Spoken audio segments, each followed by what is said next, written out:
una guerra entre Estados Unidos e Israel contra Irán. ¿Quién gana? ¿Quién pierde? Hay guerras que se ganan con más aviones, hay guerras que se ganan con más dinero y hay guerras que se pierden incluso teniendo ambas cosas. Pero eso es exactamente lo que podría estar ocurriendo en el Medio Oriente en estos momentos, porque si uno mira este conflicto superficialmente, parecería absurdo pensar que Irán pueda imponerse frente a Estados Unidos e Israel, que son las dos potencias más formidables desde el punto de vista guerrero que hay.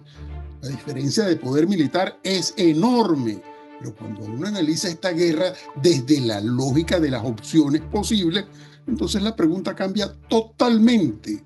Porque ya la pregunta no es quién tiene más armas. La verdadera pregunta es otra.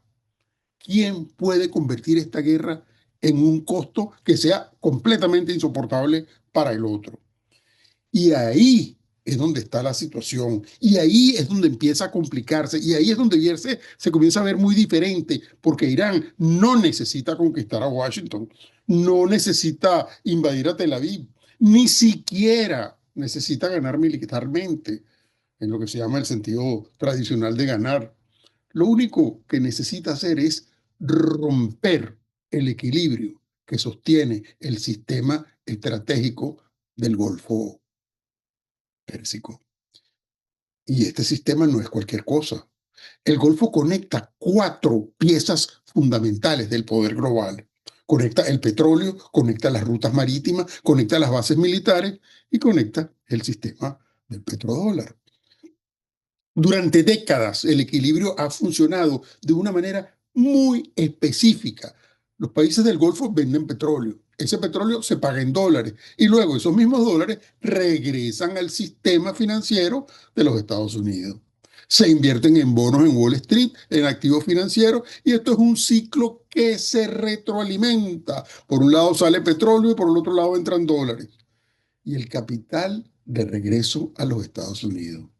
Pero ese mecanismo ha sido uno de los pilares invisibles de poder económico estadounidense durante medio siglo. Por favor, les pido que se tomen un momento, le den like al video, regístrense en el canal, ya que esto es lo que más nos ayuda en nuestra labor. Les va a tomar solo un momento. Muchas gracias.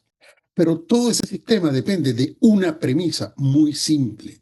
Depende de que el Golfo sea seguro para el comercio, para el transporte marítimo, para el capital, para el turismo, para la logística, para la finanza. Si esa seguridad desaparece, el daño no es solo militar, es estructural. Y allí es donde entra el elemento más importante de esta guerra. Ese lugar es relativamente pequeño. El estrecho de Hormuz tiene 33 kilómetros de ancho, pero por ese estrecho pasa una parte enorme del petróleo mundial. Ese petróleo alimenta potencias gigantescas como son China, Japón, Corea del Sur, India. Europa también depende directamente de ese flujo energético.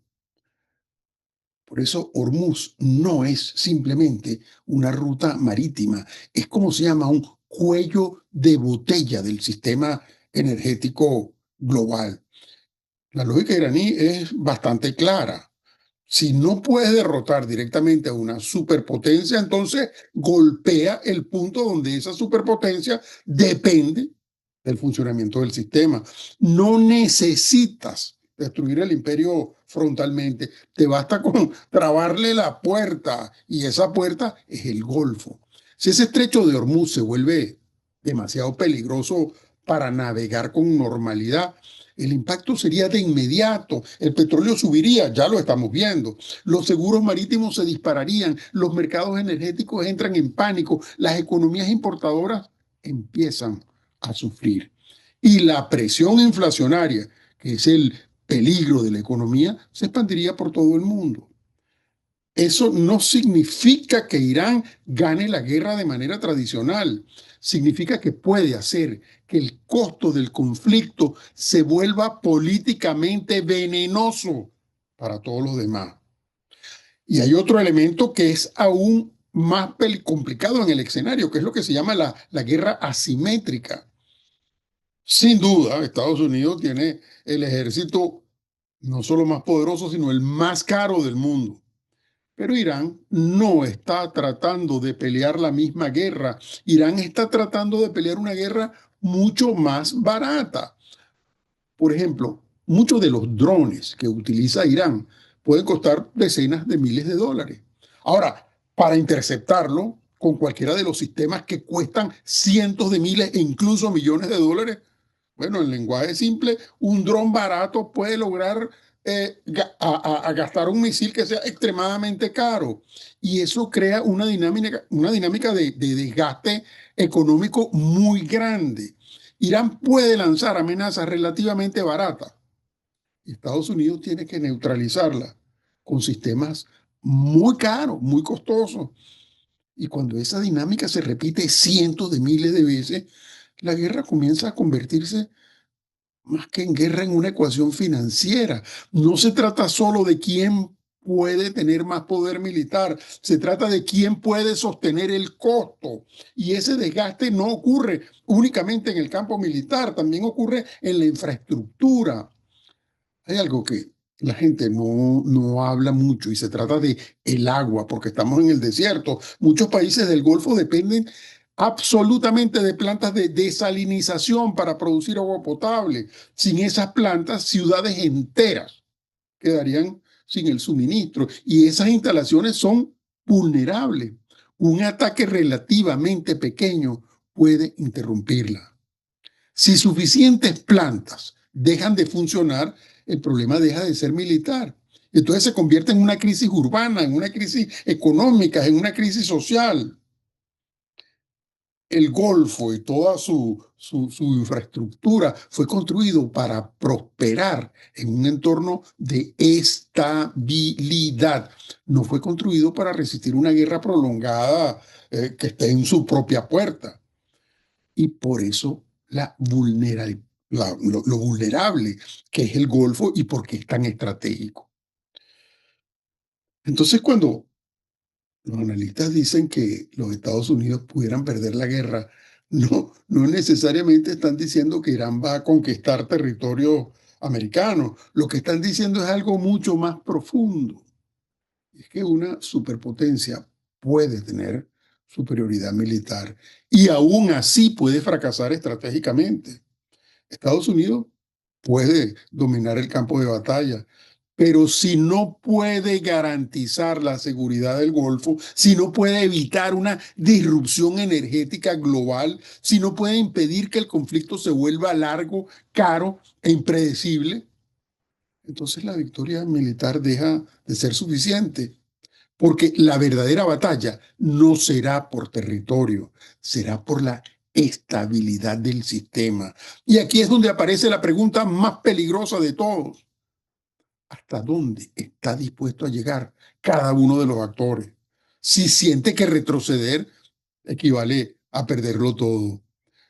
Si Irán percibe que esta guerra es existencial, pues la va a escalar. Si Israel siente que no puede demostrar debilidad, pues la va a escalar.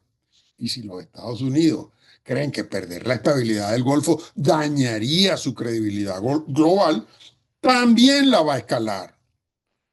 Y cuando todos los actores sienten que no pueden retroceder, entonces las guerras entran en su fase más peligrosa.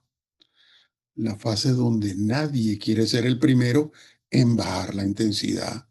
Y es ahí donde la historia suele tomar giros inesperados.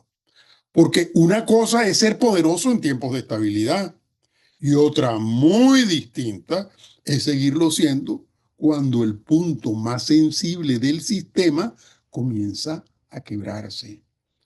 El Golfo, si el Golfo deja de ser seguro, deja de ser confiable, si el capital comienza a buscar refugio en otros hogares, en otros sitios, entonces ya no estamos hablando simplemente de una guerra regional. Entonces estaríamos hablando de una prueba de estrés para el orden global. Y por eso este conflicto es tan importante. Porque tal vez lo que no estamos viendo es que solo sea otra guerra más del Medio Oriente. Tal vez estamos viendo que es el momento en que el sistema que dominó al mundo empieza a descubrir algo muy incómodo, que incluso las superpotencias pueden entrar en conflictos donde tener más fuerza no garantiza la jugada ganadora. Si la violencia y el caos terminan imponiéndose, el mundo que viene va a ser mucho más inestable, mucho más fragmentado y por supuesto mucho más peligroso. Si las naciones logran contener la escalada, si logran construir reglas, si logran tener equilibrio y mecanismos de cooperación, entonces esta crisis podría convertirse en una lección histórica donde algo que a veces olvidamos, y es que el verdadero poder no solo está en la fuerza militar, sino está en la capacidad de ofrecer un orden internacional estable. Porque cuando ese orden se rompe, nadie gana realmente. Y todos terminamos viviendo en un mundo más incierto. Muchas gracias, soy Tulio Rodríguez y los espero en la próxima.